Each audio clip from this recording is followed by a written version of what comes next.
நல்லா புரிஞ்சுங்களேன். இயேசு தரிசனமாகறதுக்கும் அந்த வெள்ளை வஸ்திரம் தரித்து ஜிக்கு ஜிக்குன்னு இருந்தாங்க இல்லையா? இன்றைக்கி எல்லாம் அப்படி தானே இருப்போம். சண்டேயில் வெண் வஸ்திரம் தரித்த வந்தவங்களை பார்த்தோன்னே மின்னலை போல பிரகாசிக்கிறது, உஜாலாவுக்கு மாறிட்டாங்கன்றாங்க இல்லையா? தகதகான் பிரகாசிக்குது. 5 மணி வேலை இல்லை, 4:30 மணிக்கு தகதகான்னு ஒரு வெள்ளையும் ஜலையும் போட்டுன்னு கல்லறை மேலே ஏறி உட்காந்துருக்காங்க. அது கருப்பு ட்ரெஸ்ஸாக தான் அந்த அம்மா பேயின்னு இருக்கும். அது வெள்ளை ட்ரெஸ்ஸுன்னு தொட்டு தான், அதெல்லாம் தெரியும் ஆண்டவருக்கு. இந்த தரிசனத்தை பார்த்த உடனே இது ஓடி வந்து எல்லாரையும் உசுப்பி எழுப்பி நற்செய்தியாக சொல்லி அம்புட்டு பேரையும் இது கல்லறைக்கு தான் நடத்துச்சு. நல்லா புரிந்து கொள்ளுங்க. சிருஷ்டியை தரிசித்தால், தூதர்களை தரிசித்து அதோடு தான் எல்லை என்று நினைப்பீர்கள் என்றால் எல்லாருக்கும் இடர்களை உண்டாக்குவீங்க.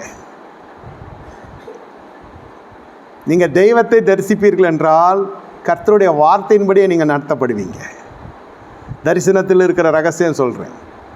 நான் இதை பார்த்தேன், நான் அதை பார்த்தேன், அதெல்லாம் இல்லை. பார்த்ததுக்கு பிறகு வாழ்க்கை எப்படி இருக்குது? எருசலேமுக்கு அப்படி என்ன இவங்களுக்கு கசக்கிற இடம்னா, எருசலேமில் வச்சு தான் நம்ம தலைவரை சிலுவையில் ஏற்றுறாங்க. எருசலேம் வீதியில் தான் நடந்துச்சு. அது மட்டும் இல்லாமல் 144 மாதிரி போட்டாச்சு. இயேசுவை நாமத்தை பயன்படுத்துகிறவனுக்கு தெரியல, ரோமபுரி சேவகர்களுடைய தண்டனை கடுங்காவல் தண்டனை. அவங்ககிட்ட மாற்றுறதும் ஒன்று தான், நம்ம மாய்ச்சிக்கிறதும் ஒன்று தான். அதனால தான் சிறைச்சாலை காவலை ரோமபுரி அரண்மனையில் அந்த சிறையில் பவுலிங் சீலாம் அடி அடிச்சு அந்த இடத்துல எல்லாம் ஒரு கலக்குது. சூழ்நிலையெல்லாம் மாறுது. இவங்கெல்லாம் ஓடிட்டாங்க. எல்லாம் இவங்க மட்டும் இருக்கிறாங்க சீடர்கள். நாங்கள் இங்கே தான் இருக்கிறோம், எதுவும் பண்ணிக்காதன்றாங்க. ஏன்னா மயச்சிக்கொள்ள போயிட்டான்.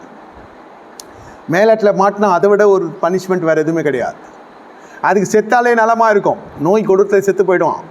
அது மாதிரி இதை மாதிரிலாம் போய் சரீரத்தை அவ்வளோ சித்திரவதை பண்ணுறவங்க அவங்க. அதனால தான் எருசலேம் இவங்க போகாமல் உள்ளே மூடின்னு உட்காந்துருந்தது காரணம், கதவை மூட்டு உட்காந்தது காரணம், வாயை மூட்டு உட்காந்த காரணம் இதுதான். ஏசி இருந்தப்பவும் இதுங்க ஒன்றும் விளங்கலை, ஏசி இல்லாதப்பவும் இதுங்க விளங்கலை. ஒன்றும் டிஃப்ரென்ஸ்லாம் இல்லை. ஒரே டிஃப்ரென்ஸு ஏசி இருந்தாலும் இப்போ ஏசி இல்லாத விஷயம். சரீர பிரகாரமாக தான் இல்லை.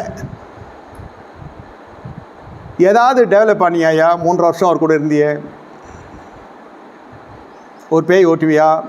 இருக்கிறப்பே ஓட்டலை. நான் ஏசு கூட இருக்கிறப்பே ஓட்டலை. இது வேறு இல்லாதப்போ இப்போ ஏசுவே பேயா நான் பார்த்தவன் சமுதிரத்தில் நடக்கிறப்போ. நாங்களே மூடின்னு உட்காந்துக்கிறோம். கம்முனிரியா ஏசுனாலே இவனுங்க பயப்படுறானுங்க. இப்போது உண்மை நிலை வரும். அப்போ பார், இது பார், சோத்தரிக்கப்பட்டவர், உன்னதத்திலிருந்து வருகிற சோத்தரிக்கப்பட்டவர். துப்பட்டி போடுறது என்ன, ஜமக்காலம் போடுறது என்ன, கழுத மேலே ஏற்றுறது என்ன, ஒசனான்னு ஆளுங்கட்சி அப்படி பெட்ரோல் வர மாதிரி வளம் வர மாதிரி வர்றது. இப்போ எல்லாம் அடித்து பிடிச்சி உட்கார வச்சிட்ருக்காங்க. என்ன செய்கிறது? இப்போது ஒன்றும் முடியலையா?